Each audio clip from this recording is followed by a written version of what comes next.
ఎవరి బిడ్డ పోయినావు? రేవంత్ రెడ్డి బిడ్డ పోయినావా? మాకు తెలిసిన సమాచారం ఏంటంటే 50 కోట్ల రూపాయలు రాజకీయ నాయకులకు ఉంటుందంట, తెలిసింది.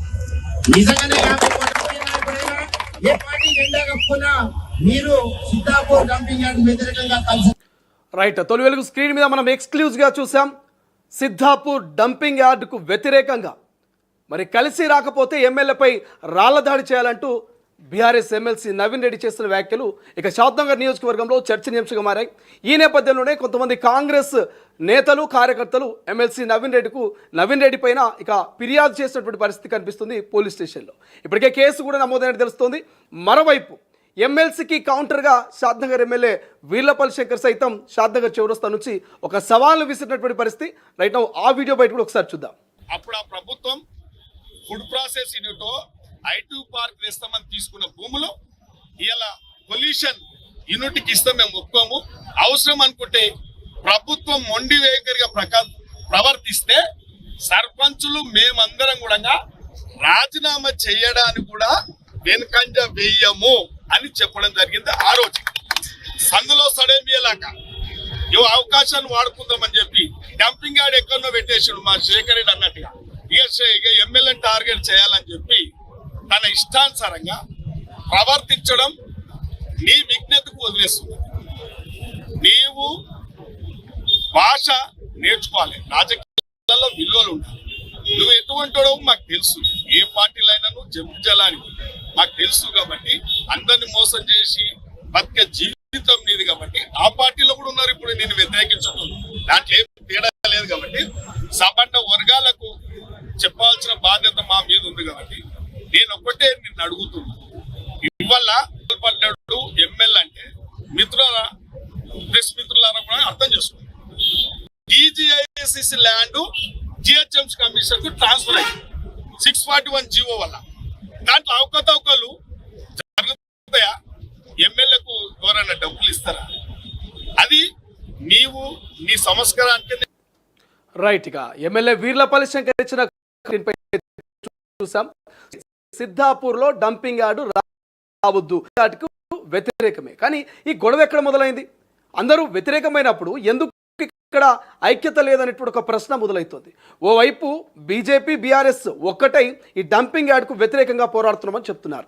మరోవైపు ఇక అధికార కాంగ్రెస్ పార్టీ ఎమ్మెల్యే వీర్లపల్లి శంకర్ సైతం మేము డంపింగ్ యార్డుకు వ్యతిరేకమే, మేము ఇప్పటికే ఇటు మంత్రులకు ముఖ్యమంత్రులకు అనేక మార్లు చెప్పుకొచ్చాం. సో దీనికి సంబంధించి పూర్తిగా వెలికి తీస్తా ఉన్నాం. గత ప్రభుత్వంలో ఎంత భూమిని కేటాయించారు, గత జరిగింది అనేటువంటి ఒక పూర్తి నేరేషన్ కూడా అటు సిద్ధాపూర్ ప్రజలకు ఇటు నియోజకవర్గ ప్రజలు ఇస్తారు. రైట్, ఒకసారి ఈ సిద్ధాపూర్కు సంబంధించి మరి డంపింగ్ యార్డు ఏంటి ఆ ప్రతిపాదన, దాని స్టోరీ కూడా ఒక్కసారి క్లియర్గా తెలుసుకునేటువంటి ప్రయత్నం చేద్దాం. 2018 సంవత్సరంలో గత బీఆర్ఎస్ ప్రభుత్వం హైదరాబాదు వెలుపల పారిశ్రామిక ప్రాంతాన్ని ఏర్పాటు చేసి నగరంలో కాలుష్యం లేకుండా సిద్ధాపూర్ ప్రాంతంలో వీటిని ఏర్పాటు చేసేందుకు ప్రయత్నం మొదలుపెట్టింది.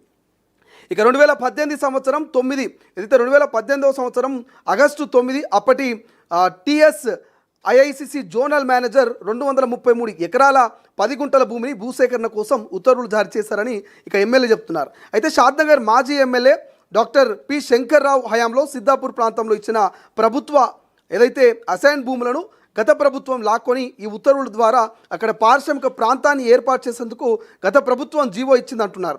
మరోవైపు పేద ప్రజల వద్ద భూములు లాక్కొని ఆ భూములను అలాగే ప్రభుత్వం తన వద్ద జనరల్గా ఉంచుకుందని చెప్పుకొచ్చారు ఎమ్మెల్యే.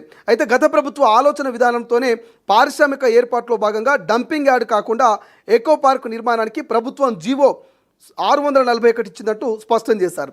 అయితే గత ప్రభుత్వం ఇచ్చిన ఉత్తర్వులకు సంబంధించిన సాక్ష్యాలను తమ వద్ద ఉన్నాయంటూ కూడా ఎమ్మెల్యే ఇక సవాలు విసురుతున్నటువంటి పరిస్థితి మనకు కనిపిస్తుంది. ఇక సిద్ధాపూర్ భూముల్లో పారిశ్రామిక వాడ ఏర్పాటు కోసం భూములను పేదల నుండి లాక్కొని ఆనాటి బీఆర్ఎస్ ప్రభుత్వం నాయకుల చేతిలో పెట్టిందని, తద్వారా భూముల పరిహారం పేరిట కొందరు బినామీలు సైతం మరి రైతుల అవతారం ఎత్తి కోట్ల రూపాయలు కొల్లగొట్టి అందమైన భవంతులు కట్టుకున్నారంటూ ఎమ్మెల్యే శంకర్ ఆరోపిస్తున్నారు. దానికి సంబంధించిన ప్రభుత్వ మరి దర్యాప్తు సైతం కొనసాగిస్తుందని, ఎవరైతే అక్రమాలకు పాల్పడ్డారో వారిపై ఆస్తులను అటాచ్ చేయాల్సిందిగా ప్రభుత్వం ఆదేశాలు జారీ చేసిందంటూ కూడా ఎమ్మెల్యే చెప్పుకొస్తున్నటువంటి పరిస్థితి. దాదాపు 80 మంది నకిలీ రైతుల పేరిట 9 కోట్లకు పైగా అక్రమంగా ప్రభుత్వ డబ్బులు తీసుకున్నది బీఆర్ఎస్ నాయకులు కాదా అంటూ ఇక ఎమ్మెల్యే సూటిగా ప్రశ్నించినటువంటి పరిస్థితి. మరోవైపు ఎమ్మెల్సీ నవీన్ రెడ్డి పక్కన నిలబడి నిన్న ఆందోళన చేయలేదా అంటూ ఎమ్మెల్యే ప్రశ్నించారు.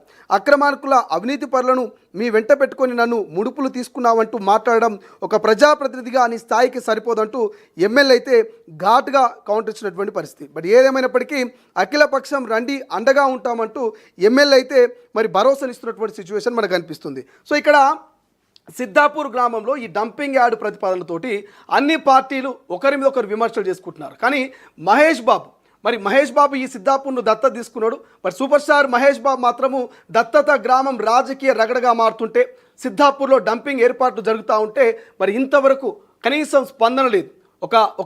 ఒక చిన్న పలకరింపు కూడా మరి నా దత్తత గ్రామం ఎట్లుందని కనీసం మహేష్ బాబు ఇంతవరకు రియాక్ట్ కానటువంటి పరిస్థితి. 2015లో మరి గ్రామాన్ని దత్తత తీసుకున్నటువంటి మహేష్ బాబు ఎందుకు స్పందించట్లేదు, ఎందుకు మా గ్రామాన్ని పట్టించుకోవట్లేదు అంటూ కూడా సిద్ధాపూర్ గ్రామ ప్రజలు మహేష్ బాబు మరి ఏదైనా రియాక్ట్ అవుతాడేమని కూడా వాళ్ళంతా వెయిట్ చేస్తున్నటువంటి పరిస్థితి అయితే ప్రస్తుతం మనకు అనిపిస్తుంది. సో ఇది రోజుకు కొంత వివాదంగా మారుతూ ఉంది. సిద్ధాపూర్ డంపింగ్ యార్డ్కి సంబంధించి అన్ని పార్టీల నేతలు తమ గొంతును వినిపిస్తున్నారు. ఆల్ పార్టీ అంటే అఖిల పక్షం కలిసి ఈ సిద్ధాపూర్ డంపింగ్ యార్డ్కు వ్యతిరేకంగా కొట్లాడదామంటూ పిలుపునిస్తున్నటువంటి పరిస్థితి. రైట్, ఒకసారి బీఆర్ఎస్ ఎమ్మెల్సీ